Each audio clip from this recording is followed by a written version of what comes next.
everyone, Joe here from ActionX. Welcome to What's on the Tube, or welcome back. It is your second Matlock Season 2 episode review. Hope you're doing well. Hope you're staying safe out there in the big old world.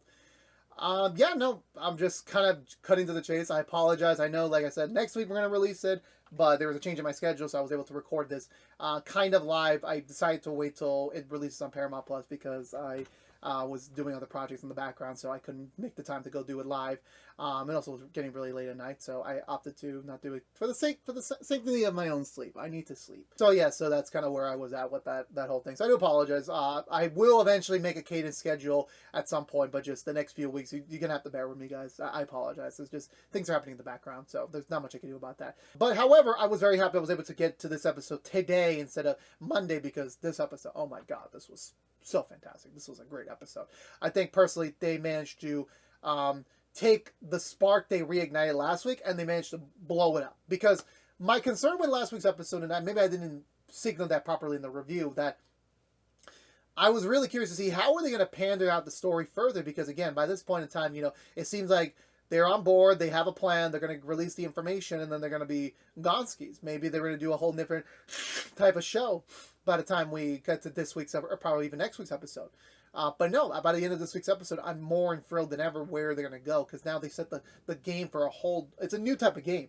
And I'm very curious to see how next week's episode is going to pick that up, so to speak. Like, I'm just really excited to see where we're going to go from here. The sides are stacked more differently than before, and I'm just very excited to see where it's going to go. And everyone's got something to play. We're setting up new dynamics. We're setting up new through lines for them, with each other, with themselves. And again, this is exactly where you need to be setting up your dominoes for a new season. Like, you got to keep what is working, but at the same time, you need to make sure that you are progressing with the characters themselves, because you can't really repeat what worked in season 1, because then people would just get tired of it and they'll move on to another show.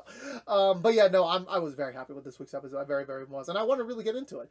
And also because apparently my computer stopped recording. My computer stopped working early in the recording process, and now I got to redo a part of this.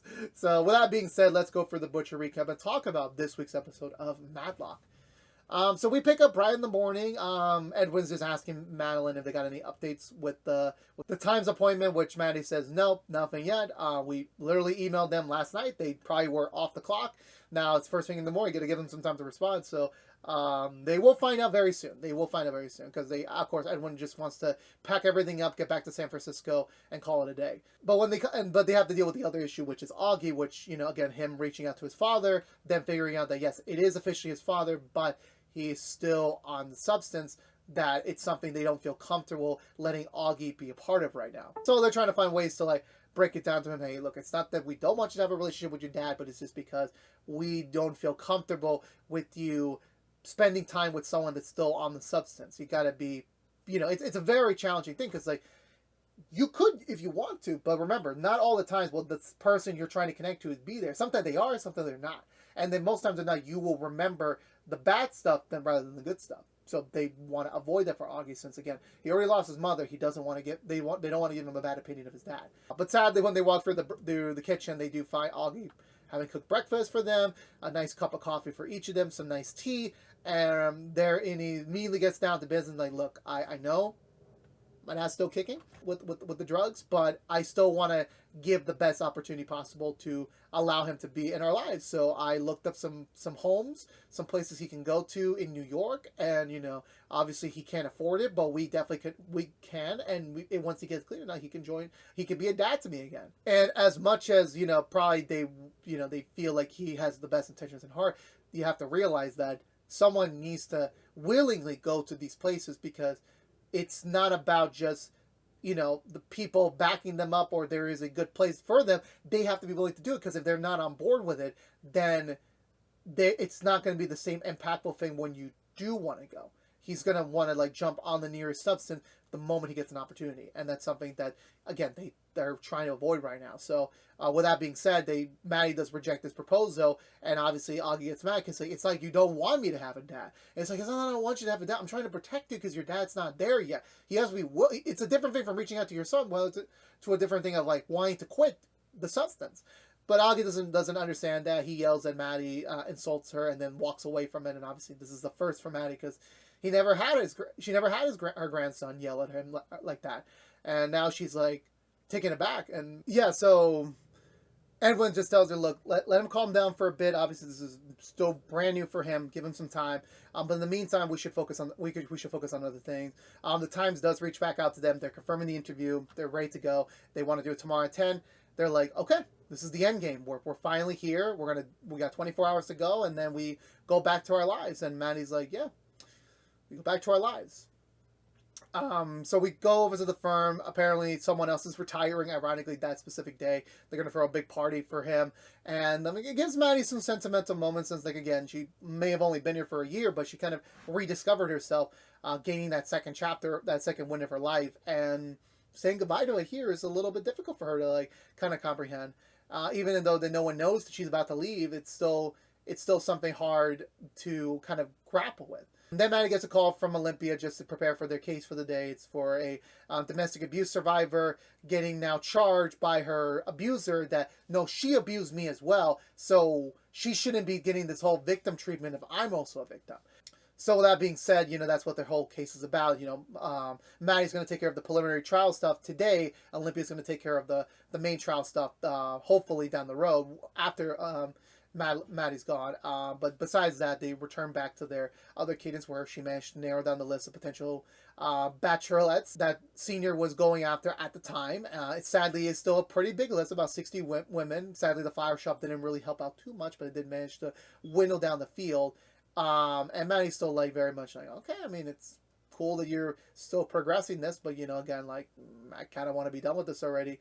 However, before they can continue their conversation, Olympia does look into her closet. She finds a lone gray hair in there, and then she looks into her safe, and she realizes that the document is fake, that it got swapped out, and then she realizes, yeah, Maddie fucking did all this to get the document out from my control. So now she's like, okay, Maddie's against me now. Like, I can't trust her right now at this moment. Meanwhile, over the ways, Billy is on his way to work. Same with Julian, who now has to take the train because he no longer can afford the fancy services he used to have before because he's no longer a proper associate. And Billy happens to catch his eye. Julian's like, oh, God, I don't want to deal with this right now. And, the two start talking for a little bit, but Julian's just not want to be there. He just doesn't want to pursue this conversation forward and just kind of wants to get out of there, so to speak. But from there, they pick up with Sarah. Sarah's about to head out to the courthouse too. But however, the junior associate peer that Billy was banging comes through because she found out that Sarah only got the win she got because she recruited someone as a lone associate when she actually was working with the firm. So she brought in business for herself, not for the firm, which is violation of their contracts. So she basically blackmails her. It's like, look, you're going to do my work. You're going to do all my grunt work with my cases. Or if you don't do it, I will report you to HR. And even if, Sarah manages to work through her Olympia connection to get her out of that as a fireable offense, she's like, okay, but it'll still be on your record. And, if you try to go another firm, other firms will realize that you will literally jump onto a client by yourself without the firm. So it's not really a good relationship to have. So sadly, Sarah kind of has to play ball with her and just kind of, accept the truth of the matter. They head up to the courthouse, Maddie trying to just plead that this entire case is nonsensical, that, this is all just based on safety matters and concerns, that this is all a big old waste of time. And the judge all can hear is like, so you're Natalie Matlock? Like, I have a Matlock in my courtroom? Like, this is great. This is just, like, so ironic. But, however, he still acts like a proper judge, giving both sides valuable reasons that we will pursue forward with this case, but, we will honor Maddie's request that this has to be a speedy trial. We need to go through with this, And, of course, obviously, Olympia's going to take the flag from here. And, sadly, they will have to get if all else failed, they will have to get the testimony from the original reporter who is currently in witness protection. She has a kid now, and she's just trying to, protect her kid from, like, the dangers of the father right now, who is part of a very notorious gang from a distance. So, yeah, definitely not the result they want, but, this is the best case scenario for them at the moment. They return back to the firm where Maddie tries to fill in Olympia what had happened, but sadly, Olympia immediately turns heads, like, knowing that, hey, I know you stole the document. I know that it's not there anymore. And Maddie's like, okay, you caught me, but how come you didn't tell me a couple days ago that you already had the documents in your possession? And again, Olympia's just trying to repeat to her, like, I got to think of my family here. Like, if you throw Julian right now under the bus, then the family, I get taken charge to. Same with my kids. I can't afford that to happen right now. This document is my only security net to making sure that the proper, we're going at this at the proper way to make sure that Senior gets the full blast of this, not Julian and me. And Maddie's like, I understand where you're coming from, but again, Edwin wants to pull out. He's right. We got everything we need. This is all we need to kind of essentially just blow up your firm. If Julian gets the fall for it, okay, it is what it is. But I gotta move forward with my life too. I gotta get avengement for my daughter, because even if you're not responsible for the firm is, and they gotta pay for it too. Even if it's sadly not the right person, at least the firm gets damaged in their reputation. So again, Maddie's very firm. I need the document by tonight. Bring it from wherever you hid it from, and we're gonna move from there. Because I got the appointment with the Times tomorrow, and we're gonna take it as there. And I also forgot, I kind of labeled that order. Olympia does mention that the document that Maddie stole is not the original document. It's actually an AI duplicate that she made in the event someone does take the document, so that if they bring it to authorities or try to do it without Olympia's approval, then the problem is that what was going to be the point is that then when they analyze the document, they find out it's an AI generated one, that it will immediately discredit the entire case already. And, so it's basically like you need Olympia to play ball on this one. So again, Maddie gives her the deadline, like, do it by tonight, because by tomorrow I'm going to the Times and we're calling it a done deal. Julian's trying to make photocopies of a apartment listing he found for whatever reason. Billy manages to find it as well, and he's like, oh my god, you're going for the same apartment complex too? I'm looking for a new apartment too. I'm about to get a new partner. I'm about to get a kid on the way. Like, this is perfect. I mean, we're going to have to be competing against each other now, but since we're making the same salary now, it's anyone's game. And Julian's like, yeah, I'm aware. So again, we'll come back to that a little bit later. I know they try asking the witness if she can come back to New York to testify. She's like, no, I have a kid now. I can't risk my location being exposed, because even if I come out there safely, the guy knows, hey, follow this woman. They follow them all the way back to where she is, and boom, cover blown. There's not much they can do.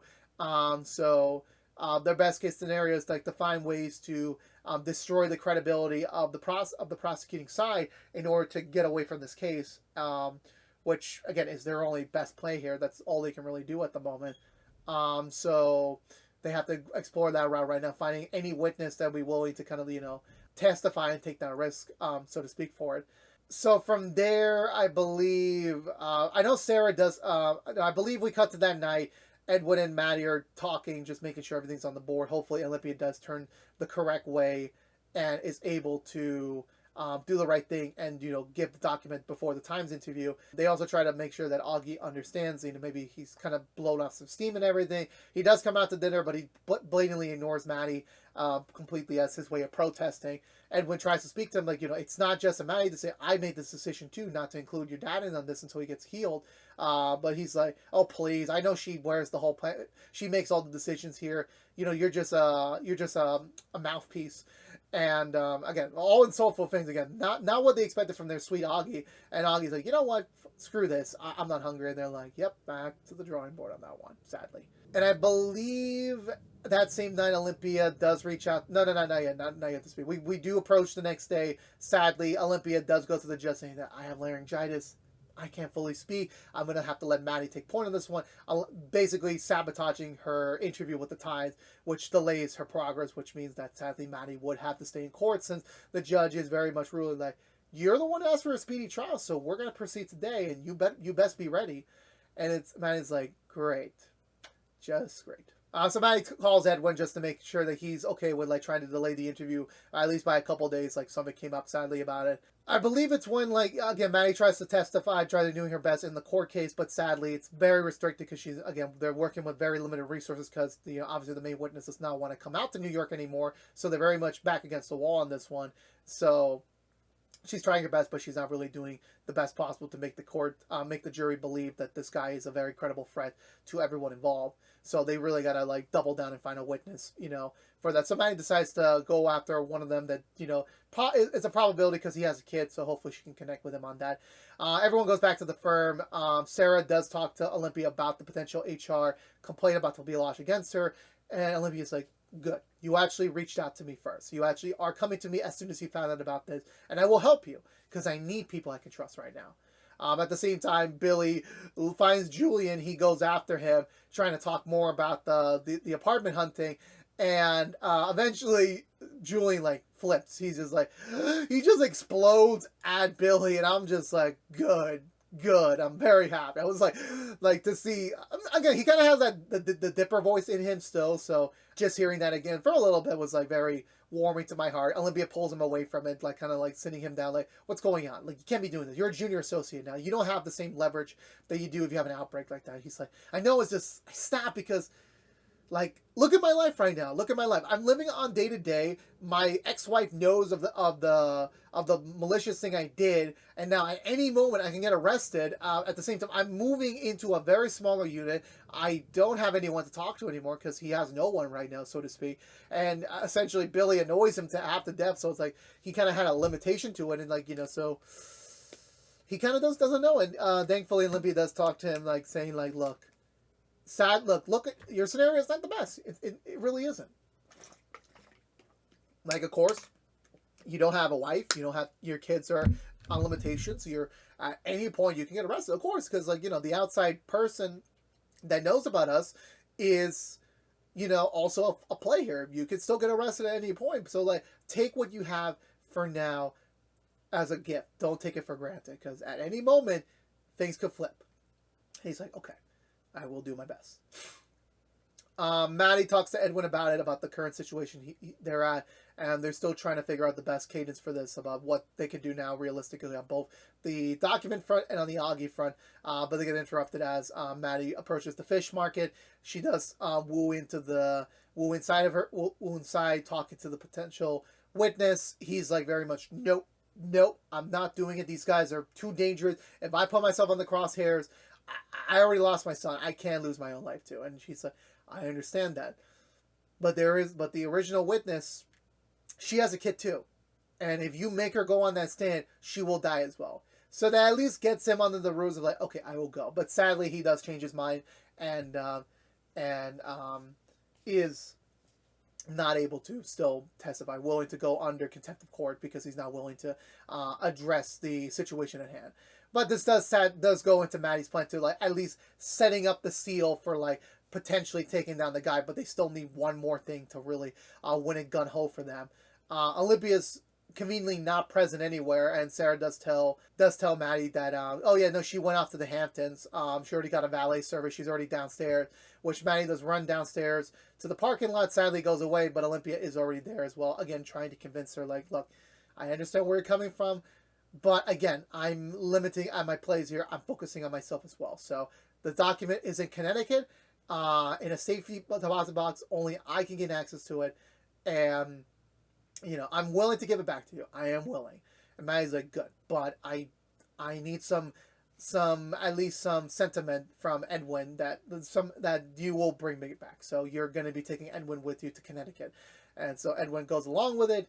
They start trying to banter. Olivia trying to woo him over, and Edwin's like, nah, I'm not falling for it. I'm not. Like, you know, you can butter me up all you want, but I'm straight as an arrow, even if you offer me a bear claw, which I still haven't had in my life. I still never had a bear claw, to be honest with you. So I believe from there they start. No, we're not there yet. I believe their only play left really is to go after this one guy, this one lieutenant who already did get arrested, and that's sitting in prison, that could potentially like basically set the stage for the entire thing to fall apart right now, which does work.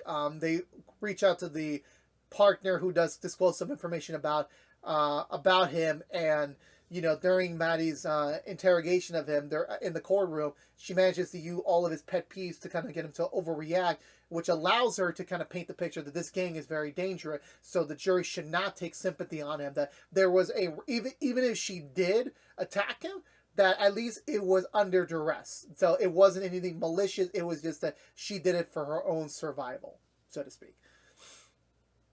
They return back to the firm for the retirement party. Again, Maddie still in the claws of whatever's going on, still believing this could potentially be her final day at Jacobs and Moore, ready to kind of like internally say goodbye to all this.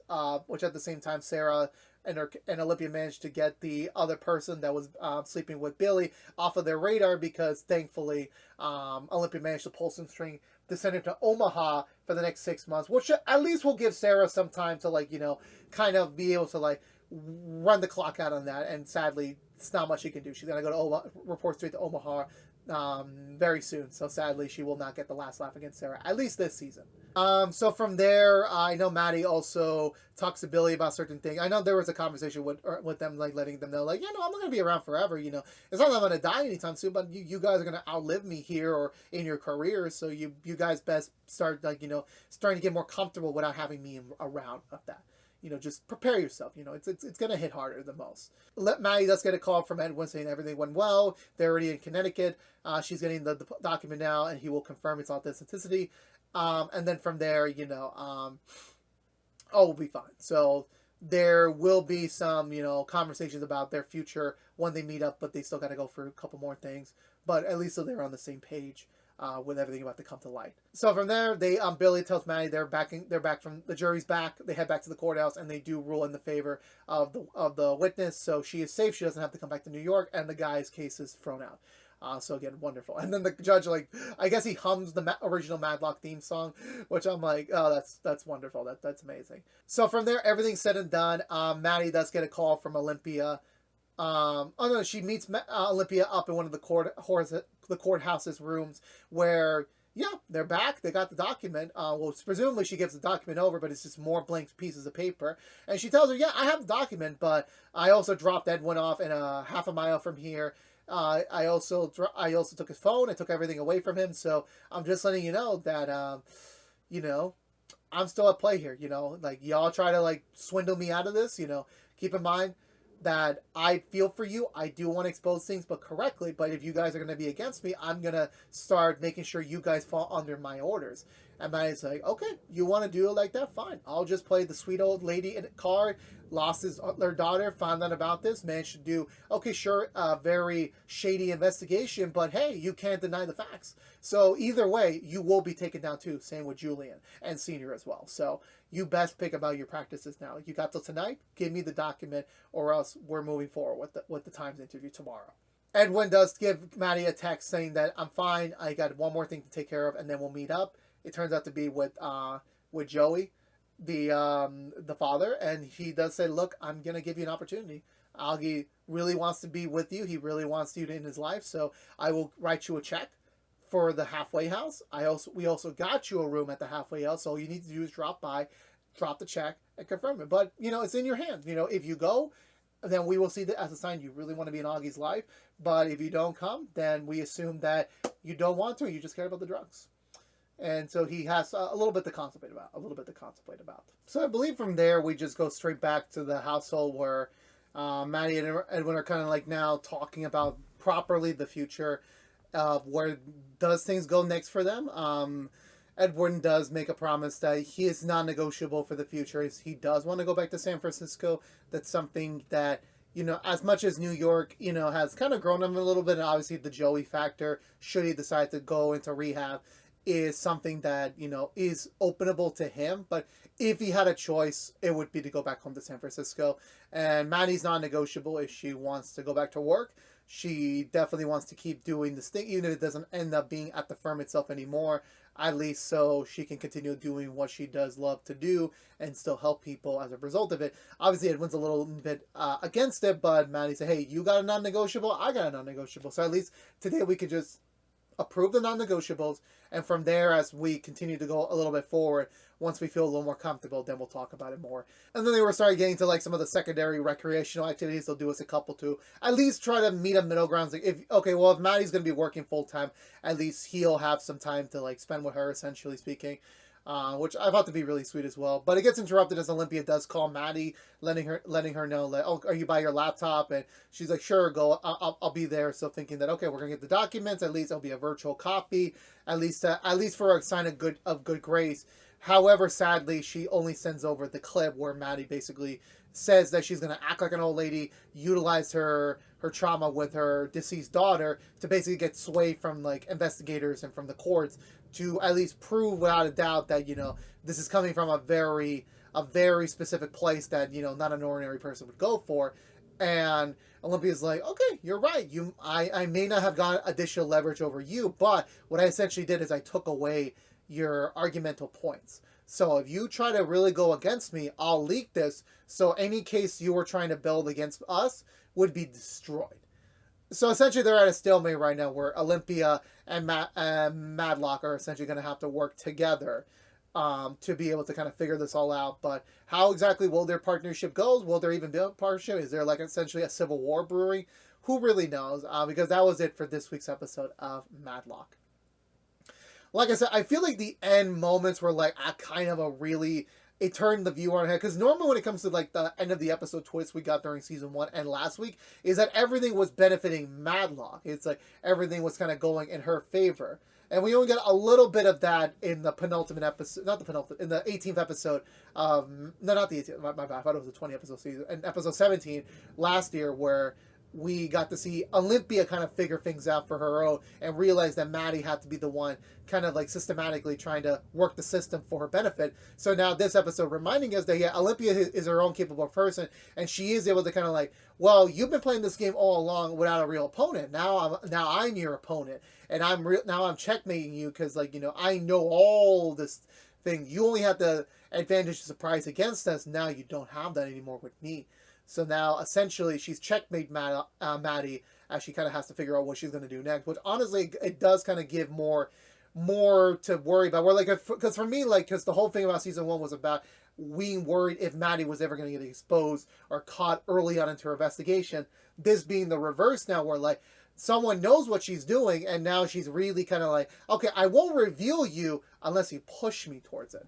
And now they're going to have to figure out how is Maddie going to get the one-up on Olympia now, as she's essentially on guard, essentially. So that's going to be a really interesting approach as we approach the next few weeks on how they're going to be able to develop their dynamic. Are they still going to be friends? Are they going to be enemies now? Like, what approach are they going to go with? And that's what, like, actually, you know, keeps me going in this storyline. You know, like, not only is it like the court case stuff that, like, they have to put aside their differences to worry about, it's also is the larger game afoot now that it's become very much more interesting, so to speak.